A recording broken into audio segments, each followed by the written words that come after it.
السلام علیکم ورحمۃ اللہ وبرکاتہ۔ امید ہے خیر و عافیت سے ہوں گے۔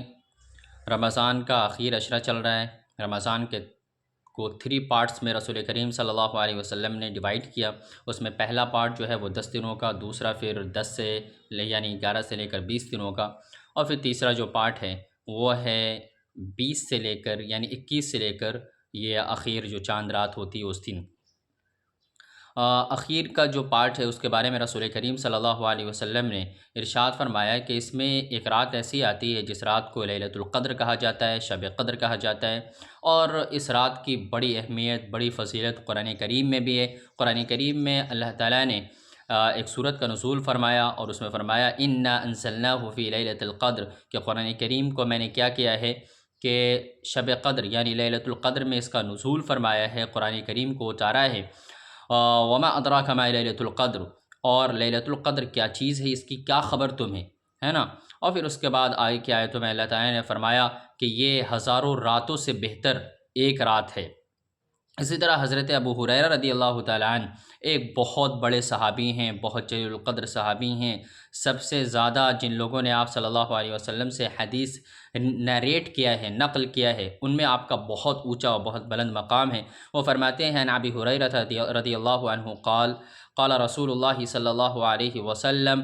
من قام لیلۃ القدر ایمانا واحتسابا غفر له ما تقدم من ذنبه، کہ حضرت ابو ہریرہ رضی اللہ تعالیٰ عنہ سے روایت ہے کہ رسول کریم صلی اللہ علیہ وسلم نے ارشاد فرمایا کہ شب قدر میں، لیلۃ القدر میں جو آدمی کھڑا ہوا ایمان کے ساتھ اور اللہ تعالیٰ سے بخشش کی امید میں، اللہ تعالیٰ سے رحمت کی امید میں، تو اللہ تعالیٰ غفر له ما تقدم من ذنبی، اس کے تمام گناہوں کو معاف کر دیا جاتا ہے۔ اور جب بھی اس طرح کی حدیث بیان ہو تو اس کا مطلب یہ ہے کہ جو ہمارے چھوٹے گناہ ہوتے ہیں وہ معاف ہو جاتے ہیں، اور بڑے گناہوں کے لیے، جس کو کبیرہ گناہ کہتے ہیں، ان کے لیے ہمیں توبہ کرنی پڑتی ہے، گڑ گڑانا پڑتا ہے، اور خدا کے سامنے یہ وعدہ کرنا پڑتا ہے کہ ہم نے جو گناہ کیے وہ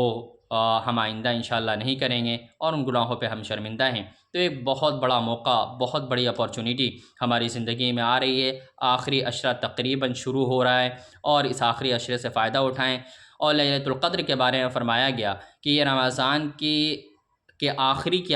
کے دنوں میں یعنی آخری راتوں میں، 10 جو راتیں ہیں اخیر کی، اس میں ہوتی ہے۔ اس کو بھی اسپیسیفائی کیا رسول کریم صلی اللہ علیہ وسلم نے، خاص کیا، اور پھر فرمایا کہ 21 کی رات میں، 23 کی رات میں،